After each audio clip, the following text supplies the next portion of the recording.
écoutez la chaîne 2, il est 12 heures. Il est effectivement 12 heures en direct de la chaîne 2, 95.2. Infocité, le journal de l'info de proximité sur la 95.2. Au sommaire de cette édition, elle contribue chaque année à l'économie nationale à hauteur de plus de 780 milliards de francs CFA. Il s'agit de la diaspora malienne dans l'optique de maintenir cette dynamique et de mieux capitaliser cet engagement. Les plus hautes autorités viennent d'ouvrir le Forum international de la diaspora ici à Bamako. Le point avec Mariam Sissoko. Ils sont les petites mains souvent invisibles à rendre nos milieux professionnels sains et hygiéniques. En effet, les techniciens de surface participent au bon déroulement de nos services à travers leurs engagements et ce, malgré les difficultés et les regards méprisants. Dans cette édition, nous leur avons donné la parole à suivre. Et pour bien évidemment comprendre le monde qui nous entoure, dans lequel s'opèrent des bouleversements géopolitiques majeurs, ne ratez surtout pas notre indispensable tour d'horizon de l'actualité internationale, son développement en cours d'édition. Voilà, vous avez le sommaire, tout de suite place à l'essentiel. Nous sommes vendredi 18 juillet 2025. Mesdames et messieurs, bonjour à toutes et à tous et soyez les bienvenus dans cette édition présentée par Omar Sissoko et mise en onde par Diala Samaki. Le Mali abrite depuis hier le Forum international de la diaspora organisé par le ministère en charge des Maliens établis à l'extérieur et de l'intégration africaine en partenariat avec l'Organisation internationale pour les migrations OIM. Ce forum vise à mettre en avant les atouts et les contributions de la diaspora malienne dans notre économie nationale. Cette première édition aura pour objectif de mieux capitaliser cet apport qui est non négligeable. Plusieurs personnalités, notamment les acteurs de la diaspora, prennent part à cette rencontre. Les détails avec Mariam Sissoko. Au Mali, on estime à environ 6% la contribution de la diaspora à l'économie nationale. Le forum ambitionne de créer un espace de dialogue entre les acteurs institutionnels, économiques et les Maliens de la diaspora. Sylvia Ekra, directrice régionale de l'Organisation internationale pour les migrations. La diaspora malienne, elle joue un rôle très important dans l'économie malienne. Plus de 780 milliards de francs CFA de contribution chaque année, 1,2 milliard de dollars. L'objet du forum, c'est vraiment de réfléchir ensemble à comment nous pouvons créer des mécanismes, des véhicules pour pouvoir mieux capitaliser sur ces contributions de la diaspora. Le thème retenu pour cette édition est « Enjeux et défis pour une diaspora au cœur du développement économique national ». Habib Silla, président du Haut Conseil des Maliens de l'extérieur. On va discuter ce que chacun de nous sait ce qu'il peut faire. Je crois au cours de discussion, chacun va certainement faire en sorte que là où il pense qu'il est compétent, va prendre ce chemin. L'essentiel pour nous seulement, c'est de ramener une partie de ce que nous avons eu à l'extérieur pour en tout cas aider le pays à se développer. Sylvia Ekra, directrice régionale de l'Organisation internationale pour les migrations. Les défis sont sur de multiples aspects. On a entendu des engagements très importants et donc je pense qu'il y a une volonté très claire, très affirmée du gouvernement malien de mieux comprendre comment engager la diaspora. De l'avis de certains, le développement d'une famille ou d'un pays passe nécessairement par sa diaspora. Ses contributions à la fois économiques et sociales font de la diaspora un pilier essentiel de l'économie du pays. Et les attentes sont nombreuses. Biro Diallo, directeur du port autonome de Conakry. Nous, on vient apprendre des expériences des autres organisations de la diaspora pour mieux s'organiser et pour pouvoir mieux profiter de ces organisations-là et de l'assistance de ces diasporas. Cette édition intervient à un moment où la crise socio-économique impacte négativement plusieurs secteurs d'activité. Ce forum sera une occasion pour faire face à plusieurs défis au bonheur du grand public. Actualité nationale oblige. Depuis hier, les résultats du diplôme d'études fondamentales d'EF session de juin 2025 sont connus. Avec un taux d'admission de plus de 53% au niveau national, les acteurs de l'éducation malienne saluent un résultat qui est en hausse par rapport à l'année dernière et appellent au maintien de ce dynamisme. Retour sur une journée riche en émotions avec Fatoumata Togola. Nous sommes à quelques encablures de l'affichage des résultats du DFA. Entre-temps, la foule a déjà pris d'assaut les groupes scolaires de Bako-Djikoroni. Le stress et l'anxiété sont sur tous les visages. L'impatience règne partout. Et soudain, l'attente est terminée. Pendant que les candidats se bousculent, le corps professoral observe et commente. Marie Diallo, enseignant. On est satisfait du résultat. Donc, on ne peut que vraiment féliciter les admis et aussi encourager ceux qui n'ont pas eu la chance cette année. La clé de ces résultats-là, c'est le travail. Comme on l'a dit, à chaque peine suffit son résultat. Mamie Alphonse Berthet, directeur. L'année dernière, les résultats n'étaient pas aussi que ça, mais cette année, Dieu merci, vraiment, il y a eu beaucoup d'améliorations. On peut amener le pourcentage jusqu'à 45% cette année dans mon école. L'année dernière, il y avait un seul admis, mais cette année, il y a eu beaucoup d'admis. Donc, c'est diamétralement opposé. Au milieu de ces vacarmes, les émotions se mêlent. C'est l'euphorie totale.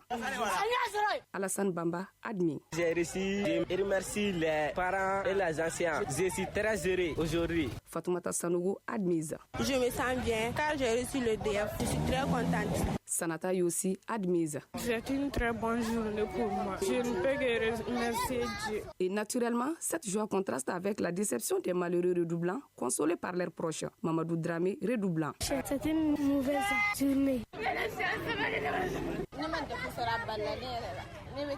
Côté parents d'élèves, les réactions et les sentiments riment avec ceux de leurs enfants. Bamakan Traoré, parents. Je suis très contente. J'espère que l'année prochaine sera celle des redoublants. Djenabou Diko, parents. Je ne peux qu'être heureuse car mon enfant a réussi. Je n'ai pas de mots. Ce résultat marque le chapitre d'une saison passionnante. Il est le démarrage d'un nouveau cycle pour certains et une page à tourner pour d'autres, ouvrant la porte à une préparation revancharde pour l'année prochaine. Félicitations à tous les admis et courage aux candidats malheureux. Sur un tout autre plan, au Mali, la communication a toujours été stratégique dans nos réalités socio-culturelles. En effet, l'échange, l'écoute et la compréhension mutuelle, qui sont des valeurs de la communication, ont toujours été un credo sur lequel est fondée notre cohésion sociale. Depuis les temps lointains, la communication a été mise en avant pour régler des problèmes, instaurer la paix ou transmettre la connaissance, d'où la force de la tradition orale au sein de notre pays. Ailleurs dans le monde, tout comme chez nous, la communication a permis la résolution de problèmes d'ordre existentiel. Pour aller plus loin dans le sujet, écoutons ce reportage signé Kinta Togora. La communication est un besoin fondamental dans le quotidien des hommes. Elle permet aux uns et aux autres de dire ce qu'ils ont sur le cœur, y trouver des solutions et avancer. Mohamed Adama Ballo, entrepreneur. La communication permet de partager des pensées et des émotions et qui favorise la compréhension mutuelle aussi. Donc je pense que l'échange d'idées peut combiner ça. En second lieu, qu'est-ce que je peux ajouter également, c'est la résolution des conflits. Alors une bonne communication peut aider à résoudre des malentendus, des conflits. Ça peut renforcer également des relations. La communication a de nombreuses vertus car c'est en parlant que l'on découvre le ressenti de la personne en face. Elle est essentielle à notre quotidien et ce sur tous les plans. Idrissa Papa Touré. À mon avis, la communication est bien nécessaire dans la bonne marche d'un pays, tout comme dans la famille. Elle est un moyen de cohésion et d'entente entre les citoyens. Il faut une communication constructive au sein de la famille comme dans d'autres secteurs de la vie pour parvenir à quelque chose de solide. Moussa Koulibaly, vendeur. Il n'y a pas d'entente sans communication. En cas de désaccord entre parents et enfants, c'est la communication qui peut résoudre le conflit. Même dans un pays où il n'y a pas de communication, ce serait difficile de s'entendre. Je crois qu'elle est bénéfique pour nous tous. Comme on le dit, chaque personne a son idée. Chacun peut apporter sa pierre à l'édifice pour le bonheur de tous. Depuis les temps anciens, la communication occupe une place très importante dans notre société. Sambala Kamisoku, Griot. J'ai une fois réussi à réconcilier deux frères en conflit. Je leur ai expliqué l'histoire d'une famille dont les héritiers voulaient un champ d'héritage. De ce fait, le papa leur a confié un coq qui s'est transformé à plusieurs reprises. Cela poussa les frères à se consulter afin de trouver une solution. Cette nuit les a permis de connaître la valeur de la communication et le lien de sang. Et d'en déduire que la communication est la base de toute relation saine et aussi un moyen efficace de rapprochement et de compréhension mutuelle. Donc, tâchons de maintenir la communication entre les peuples et les communautés Kinta Togora. À présent, la page internationale de cette édition et c'est juste après ça. présent, le tour d'horizon de l'actualité internationale. Pour le développement de l'actualité internationale de cette édition, j'ai le plaisir de recevoir Issa Dao en direct dans ce studio. Bonjour Issa, et comment vous allez? Bonjour Omar, je vais bien et vous? Ça va aussi, alhamdoulilah. Alors Issa, au Sénégal, les derniers soldats français ont quitté le camp de GI. Exact Omar, la France a officiellement conclu sa présence militaire constante au Sénégal, mettant un point final à plus d'une soixantaine d'années de présence militaire, de cela depuis l'ascension du pays à l'indépendance en 1960. Après une cérémonie symbolisant la passation du camp de GI et d'une base aérienne au gouvernement sénégalais, les derniers militaires français ont quitté le pays. Le général Mbaye Cissé, présent, a qualifié ces retraits de composantes essentielles de la nouvelle stratégie de défense du pays en mettant l'accent sur la nécessité de préserver la souveraineté dans un climat de réévaluation des alliances en Afrique de l'Ouest. Cette décision est aussi en accord avec l'appel du président Bassirou Diomaye Faye qui avait demandé les retraits de toutes les forces étrangères sur le territoire national. Au Libéria, des manifestants interpellent le gouvernement à Monrovia. Des centaines de citoyens ont pris d'assaut hier les rues de la capitale pour rappeler au président Joseph Boakai ses promesses électorales. Élu en 2023 sur la base d'un programme axé sur la bonne gouvernance et l'amélioration des conditions de vie, le chef de l'État est aujourd'hui vivement critiqué par une partie de la population qui estime que les résultats tardent à venir. Le mouvement de protestation mené par l'opposition revendique la création urgente d'un tribunal pour juger les crimes de guerre impliquant notamment Prince Johnson et Joshua Milton Blahy, la fin des licenciements jugés arbitraires et politiquement motivés, ainsi que le respect des engagements du président en matière de justice et de développement. Par ailleurs, Omar, une pétition a été remise au palais présidentiel. On termine au Togo, faible taux de participation aux élections municipales. Le Togo a tenu hier des élections municipales marquées par une participation historiquement faible. Malgré l'appel aux urnes de quelques 4,6 millions de citoyens, les bureaux de vote de la capitale sont restés vides. Seulement 64 votants sur 435 inscrits dans un centre de Lomé, 42 sur 405 dans une autre localité, selon les autorités électorales. Cette faible participation intervient sur fond de contestation populaire de la réforme constitutionnelle actuelle. Le collectif M66 regroupant artistes et blogueurs a été à l'origine d'appels au boycott.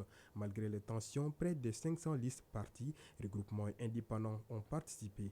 Le dépouillement étant achevé, les résultats sont donc attendus dans les prochaines 72 heures selon la CENI, organe électoral indépendant. Voilà Omar, c'est ce qu'il fallait retenir de l'actualité interne de ces 12 heures. Merci Issa pour toutes ces informations. De retour dans l'actualité nationale, ils sont les petites mains invisibles ou presque au sein de nos grandes sociétés ou autres organisations. À travers leur volonté et leur dévouement, ils rendent notre cadre de travail viable et sain. J'ai bien nommé les techniciennes et les techniciens de surface. Difficile de ne pas les apercevoir, ces braves personnes sont présentes dès l'aube pour nettoyer les bâtiments et les bureaux grâce à un engagement sans faille et une motivation sincère. Malgré les préjugés et certains regards méprisants, ils tiennent bon pour notre bonheur à tous. À la rencontre de ces agents d'entretien sans lesquels nos services n'auraient pas les mêmes visages scintillants. C'est un reportage signé Farima Traoré.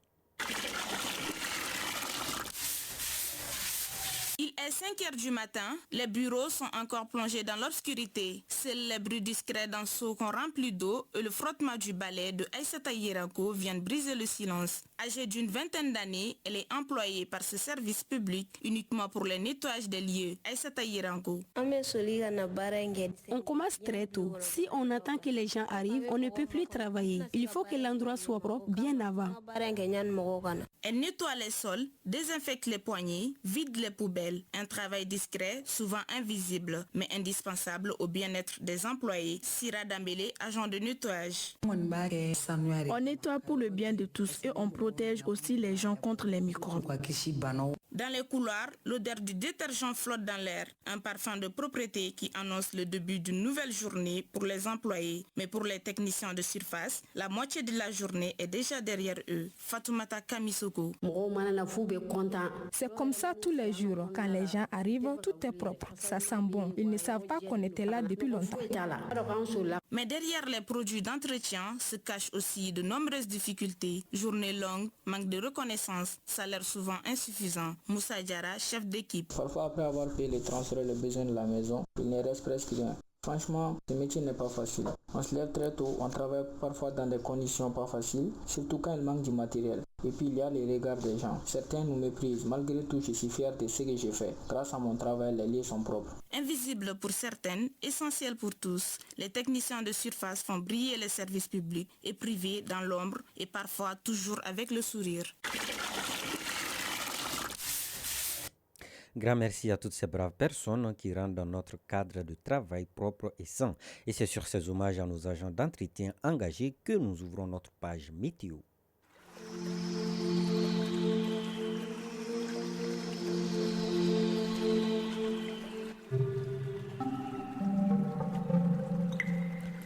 Vous l'aurez compris à présent, la couleur du temps avant de boucler définitivement cette édition. Actuellement sur Bamako et environ, le thermomètre affiche 30 degrés Celsius. Le ciel est partiellement nuageux avec une température maximale de 31 degrés Celsius. La température minimale pendant la nuit sera de 23 degrés Celsius. Par ailleurs, Mali Météo annonce de fortes quantités de pluie par endroits. Prenez donc vos précautions et soyez vigilants. Et enfin, quant au soleil, il se couchera à 19h02.